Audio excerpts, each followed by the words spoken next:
The most important study that's been done on nutrition ever is the China study by Dr. Campbell and his researchers. This was a first-rate researcher from Harvard, from Princeton, teamed up with Oxford. He was a completely credible scientist. Some things about the China study that are very important.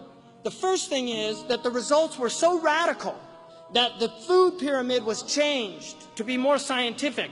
But because meat and dairy were completely minimized in the diet, the meat and dairy industry in the United States lobbied so hard that they actually changed the pyramid, which means science is no longer serving humanity, it's serving corporate interests.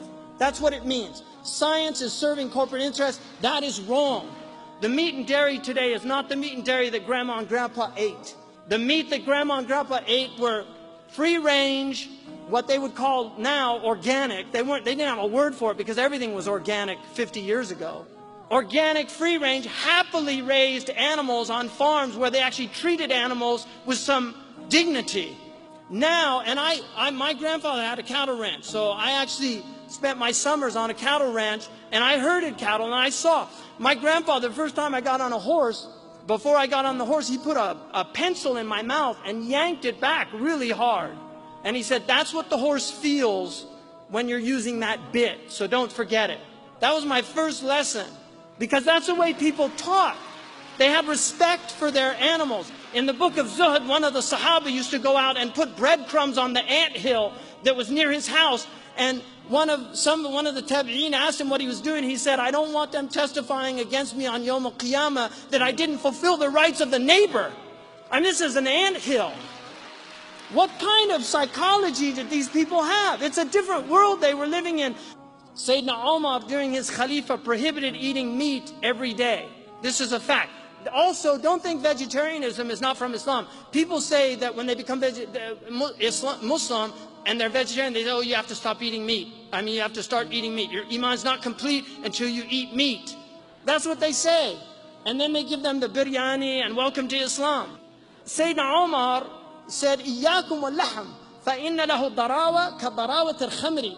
It's in the Muwatta. Beware of meat, because it has an addiction like the addiction of wine. Beware of meat. إِيَّاكُمْ وَاللَّحْمِ. Because it has an addiction like the addiction of wine. For example, biologically, you only need to eat meat once a week. Your body does not need meat more than once a week. But we eat meat every single day of the week, and sometimes more than once a day. And we're offended if there's no meat at the table. So what happens? We were not designed to consume so much meat. And the result of this overconsumption, we get all kinds of illnesses. Gout, for example. You get gout when you overdo, when you eat too much meat, or too much seafood, or you consume drinks that have been sweetened with fructose. All these are things that could lead to people having gout. So we were not designed to consume that much. We have Muslims now eating meat 3 times a day, and then they're wondering why they have gout, why they have all these diseases. Seriously, start cutting that out. The other thing, I read a book last year called The Caveman's Diet. And in that book, he was arguing, he's not a Muslim. He said everybody should fast at least a month out of the year where they diminish their, this is what he said in his book. He's from LA. Everybody should fast a month out of the year and fast a couple of days in the month. Because he said our bodies are designed to be food deprived.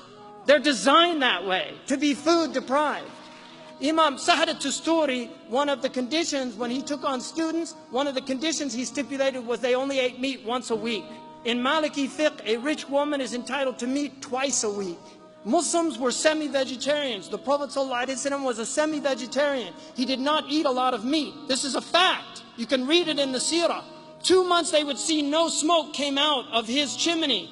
And they would say, what were you eating? They said, al-aswadain. It's in the Sahih collection. Al-aswadain, water and dates. Dates are one of the most beneficial foods in the world. So this is absolutely imperative that you change your diets.